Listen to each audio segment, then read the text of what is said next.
विद्यार्थी मित्र हो, या व्हिडिओमध्ये आपण जिल्हा न्यायालय भरती 2023-24 संदर्भातली स्टेनोग्राफर या पदाचं टाईम टेबल बघणार आहोत मित्रांनो.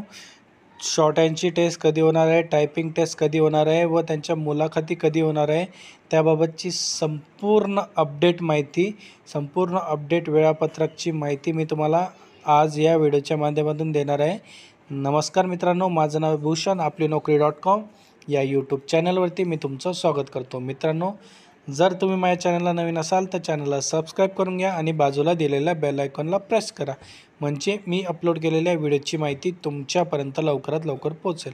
आणि हा मित्रांनो, खाली टेलिग्राम चॅनलची लिंक मी डिस्क्रिप्शनमध्ये दिलेली आहे, ते सुद्धा तुम्ही टेलिग्राम चॅनल जॉईन करून घ्या, कारण की या चॅनलवरती आपण नवनवीन अपडेट माहितीही शेअर करत असतो.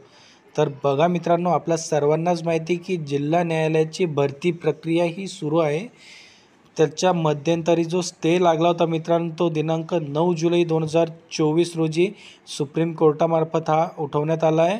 त्यानंतर दिनांक 16 जुलै 2024 रोजी स्टेनोग्राफर पदाचं संपूर्ण टाईम टेबल हे जिल्हा न्यायालयामार्फत प्रसिद्ध करण्यात आलेले आहे.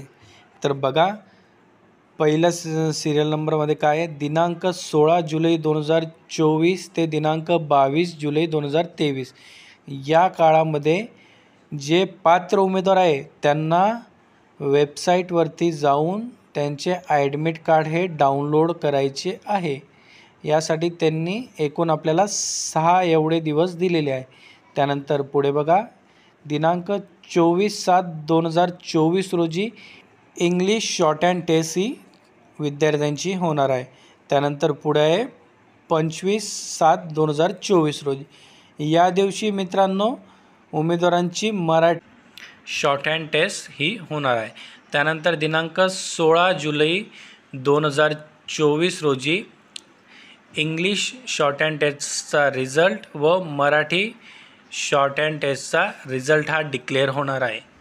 त्यानंतर पुढे आहे दिनांक 27 जुलै 2024 रोजी मराठी टायपिंग टेस्ट रिझल्ट आणि English typing test result same day. त्या दिवशीच तुमची परीक्षासुद्धा होणार आहे आणि त्याच दिवशी तुमचा रिझल्टसुद्धा डिक्लेअर होणार आहे. त्यानंतर पुढे बघा, दिनांक 29 जुलै 2024 रोजी इंग्लिश टायपिंग टेस्टचा रिझल्ट हा डिक्लेअर होणार आहे.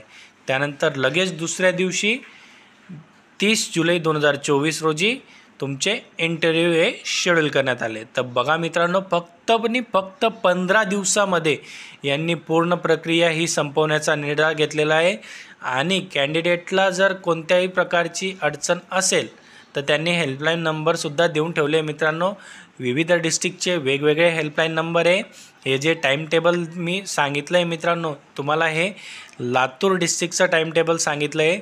ज्यांनी त्या ठिकाणी अप्लाय केलं असेल त्यांच्यासाठी आहे, आणि ज्यांनी वेगळ्या जिल्ह्यात अप्लाय केलं असेल त्यांनी ऑफिशियल डिस्ट्रिक्ट कोर्टाच्या त्या जिल्ह्याच्या वेबसाईटवर त्यांचे सेपरेट टाईम टेबल व कॉन्टॅक्ट नंबरसुद्धा दिलेले आहे मित्रांनो. हा व्हिडिओ तुम्हाला आवडला असेल तर लाईक करा, शेअर करा आणि चॅनलला सबस्क्राईब करायला विसरू नका.